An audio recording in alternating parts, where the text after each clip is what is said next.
You'll be given that question also. There's no denial of the fact. Now, I'm going to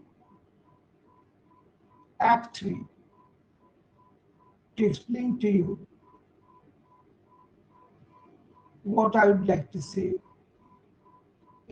not in brief, details, but in very brief. Now, Act 3, Act 2 we have completed. We have come to Act 3, Scene 1 and 2. First of all, Scene 1. In the royal palace at Forest, Banquo spaces and thinks. Spaces move here and there, and thinks about the coronation of Macbeth and the prophecies of the weird sisters. The witches foretold that Macbeth would be the king. We know the fact because we shared the fact already. So naturally we know the fact. Now, what will we be sharing? The witches foretold that Macbeth would be king and that Banquo's line would eventually sit on the throne. If the first prophecy came true, Banquo thinks, feeling the stirring of ambition, why not the second? First prophecy was what? Thane of Blemis, true. Thane of Cawdor was killed, was sentenced to death by Duncan for treachery. That also has come to be true. The witches also said that the King Macbeth, so why not King? If Thane of Blemis is true, Thane of Cawdor is true, then why not the king? So Macbeth enters attired as king. He is followed by Lady Macbeth. Now his queen and the court. Macbeth and Lady Macbeth ask Banquo what to attend to the feast they will host that night. Banquo accepts the invitation they will host because he doesn't know that Macbeth has planned to kill him and his son on the way to the banquet. Banquo accepts the invitation and says that he plans to go for a ride on his horse for the afternoon. So he has told the route. Suppose you intend to kill me, I tell you the route I travel. It will be easy for you to do so. For anyone to do so. That's the mistake here Banquo does. Banquo mentions to Macbeth, Macbeth intention mentions that they should discuss the problem of Malcolm and Donalbain. He tells lies. He wants to know which route Banquo and Cleance, his son, would be traveling that night. So the brothers have fled from Scotland and may be plotting against the crown. Malcolm Donalbain, after the death of their father, the first thing they did was that they escaped. Because Malcolm told Donalbain that whoever is the killer of the king is amongst us, waiting amongst us. So be very careful, brother, let us depart from here. Not to wait to the king's funeral. King's funeral will take place as it is, but we have to take the revenge. Whosoever has done it, killed our father. So Banquo departs and Macbeth dismisses his court. He's left alone in the hall without with a single servant to whom he speaks about some men who have come to see him. These are hired assassins. These men, hired assassins. Here are the servants. So Macbeth asks if men are still waiting in orders that they be fetched. So once the servants are gone, Macbeth begins a soliloquy. Soliloquy is something which you speak to yourself, not heard by the second person, but within your mind you speak. He muses on the subject of Banquo, reflecting that his old friend is the only man in Scotland whom he fears. He's a noble man and a good fighter. Next to him, People love him. He knows that if the witch's prophecy is true, his will be a fruitless crown, even though he'll be wearing the crown after killing Duncan. But that would be won later by not by his sons, but by the sons of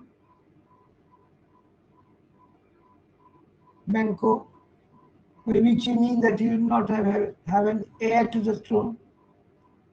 So the murder of Duncan, which weighs so heavily on his conscience, may have simply cleared the way for Banquo's sons to overthrow Macbeth's own family.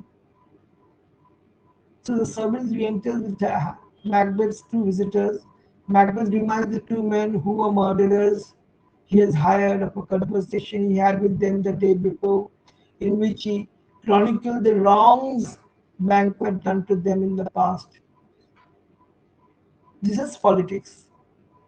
He asks if they are angry and manly enough to take revenge on Banquo.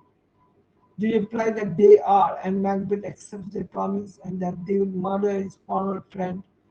Macbeth reminds the murderers that Cleas must be killed along with his father and tells them to wait within the castle for his command. Now we come to Act 3, Scene 2, the following scene. Elsewhere in the castle, Lady Macbeth expresses despair and sends the servant to fetch the husbands. Macbeth enters and tells his wife that he too is discontented. Saying that his mind is full of scorpions, he feels that the business that they began by killing Duncan is not yet complete because there are still threats to the throne that must be eliminated.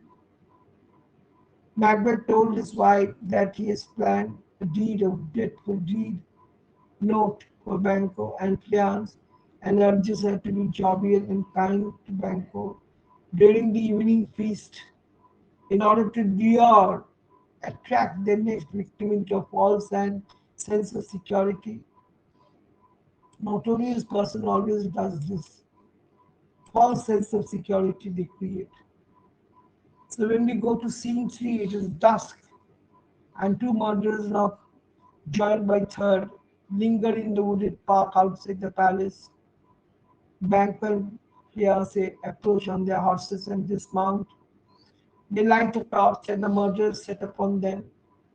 The murderers kill Banquo, who dies urging his son to flee because someone had to take the revenge. Banquo knew that he would be killed because when the witches predicted that Macbeth would be the king, that time Banquo was present and Banquo knew. The witches had told him that he will not be like Macbeth, but he will be the father of kings. So Banquo is sure to die, and so he is sure that the son would also be killed.